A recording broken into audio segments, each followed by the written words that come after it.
Good morning team, Justin here. Hope you're having a really good day today. This video is going to be about all the different transfer partners of Chase and the Ultimate Rewards program. We'll talk a little bit about what they are, what they do, and how we can redeem our points there. We look at it and we just see usually a whole bunch of different airlines, but each one's a little different somehow, and some are better than others at different things. Before we get started with the video, if you're new to the channel, I'm Justin. I like talking about credit cards and reward points to get the most out of life. If you like credit cards and you like reward points, you should give this video a thumbs up. And then you should subscribe to the channel if you haven't. If you really want to support the channel, have some links down below. With that out of the way, let's get into the video. Chase gives us a few different ways that we can redeem our points, and they do make it much easier than a few of the other big names in the credit card space. We can use a statement credit like cash back, or we get booked through the travel portal, and our points will earn us 1.25 cents a piece that way. But to get the most value out of these points, we gotta take them and we gotta send them somewhere else. Usually to an airline, possibly to a hotel program.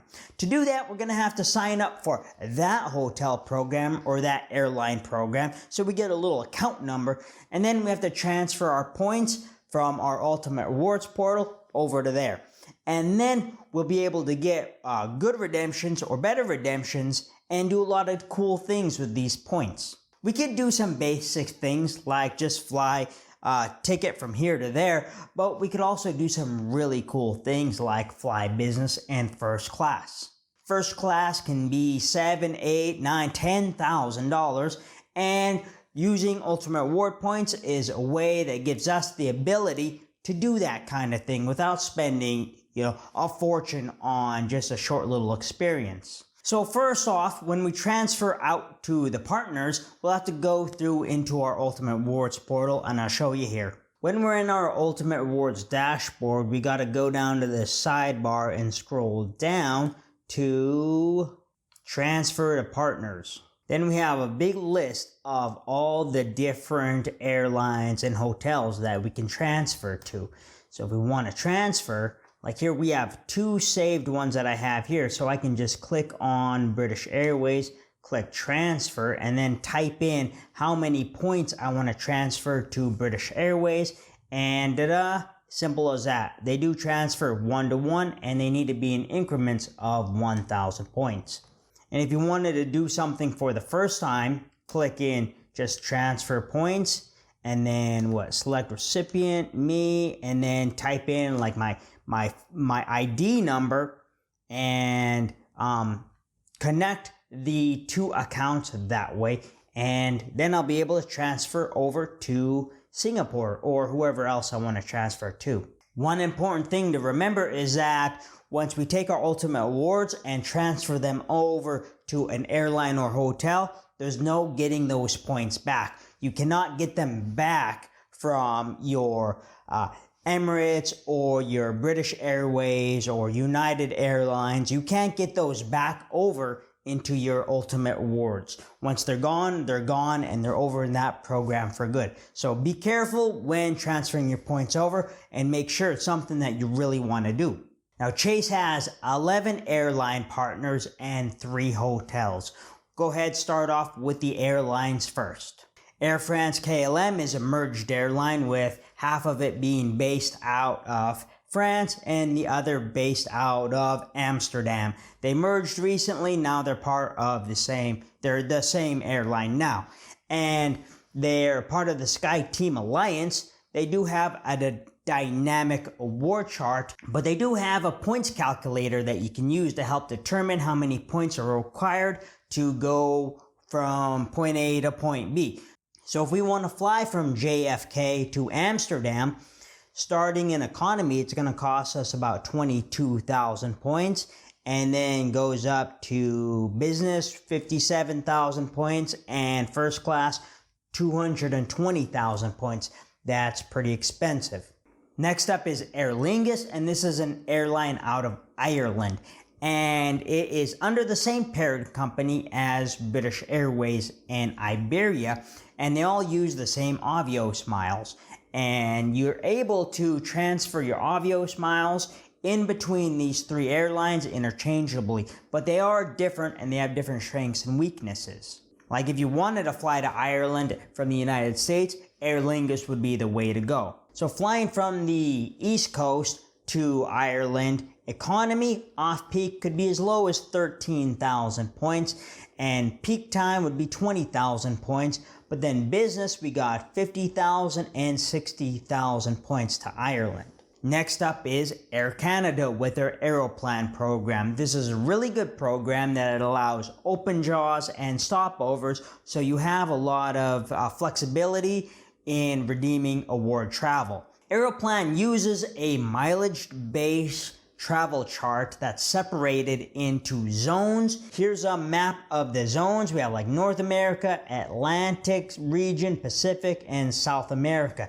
Then within each region, and in between the regions, there's going to be mileage-based rewards. But they do have a useful calculator to help you determine how many points will be required from point A to point B. So if we want to go from the East Coast of the United States to Amsterdam, that'd cost as low as 35,000 points in economy. Then first class would be starting around 90,000 up to 180,000 points. Air Canada does not pass on fuel surcharges and taxes. Next is British Airways, and British Airways is related to Aer Lingus and Iberia. They use the Avios miles, but one thing they're known for is having high taxes and fees. Ticket from East Coast to Amsterdam here is going to cost us 35,750 points, but you're also going to pay $349 in taxes and fees.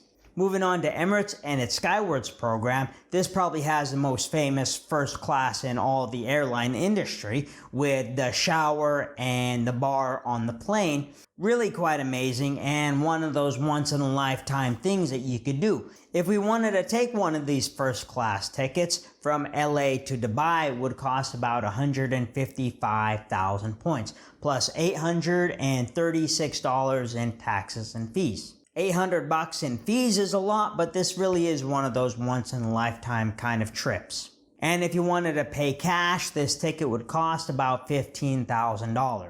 Next up is Iberia. Iberia flies to Spain, based out of Madrid, also uses those Avios miles. And flying business class from the United States to Madrid, 34,000 points. Next is JetBlue. They're based out of the Northeast, and they are a budget airline.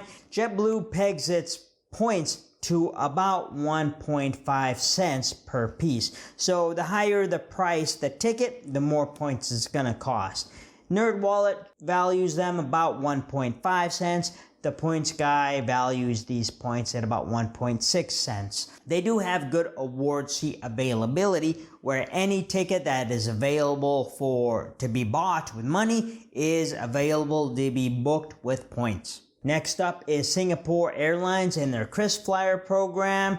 This is part of the Star Alliance based out of Singapore. Flying from the West Coast to Singapore is going to cost you about 107,000 points in Business Saver and about 146,000 points in first class. They do have Singapore Suites, which is another famous product where it's like a tiny little hotel room on your plane. Now we have Southwest Airlines, Rapid Rewards, another budget airline, but it's very popular. People love this airline because it has great customer service and a really good loyalty program. Points are tied to the cash price of a ticket at about 1.4 cents per piece.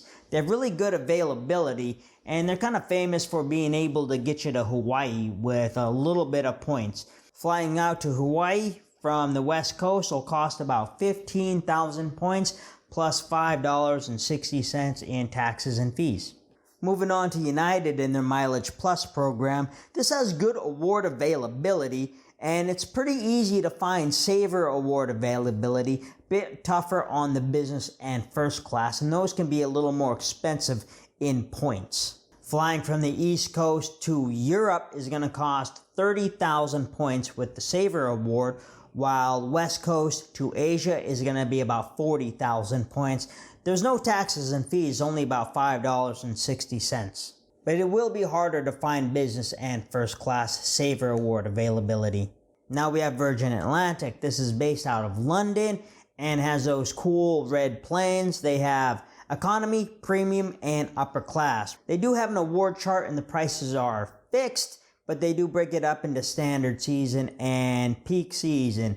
They are partnered up with a couple airlines, most notably Delta and ANA. Booking ANA award tickets is usually you can only book round trip tickets, but you could book ANA business class with Virgin Atlantic one way. That'd be about 55,000 points from the West Coast and 60,000 points from the East Coast. Moving on to hotels, first up is IHG. IHG's just revamped their award program, and it does look a lot better now, but still the points are valued at like 0.5 cents per piece, so transferring Chase points over to IHG 1-to-1 would probably not be the best use of the points, especially since you're able to buy IHG points at 0.5 cents on a regular basis when they have their points on sale. Next up is Marriott, and their points are valued at about 0.7 or 0.8 cents a piece, but they're going to a more dynamic based program, and it would probably be not a good idea to transfer over to Marriott. Then our final hotel is Hyatt. Hyatt is one of the most loved hotel loyalty programs out there, and it may be either one of or not the most popular Chase transfer partner. Hyatt makes it very easy to redeem your points for 2 cents per point at their hotels. And then if you want to dig around and look for higher end properties, you could find 3 cents or 4 cents in value from the Hyatt properties. So there's a quick rundown of all the different transfer partners that Chase has in their Ultimate Awards program.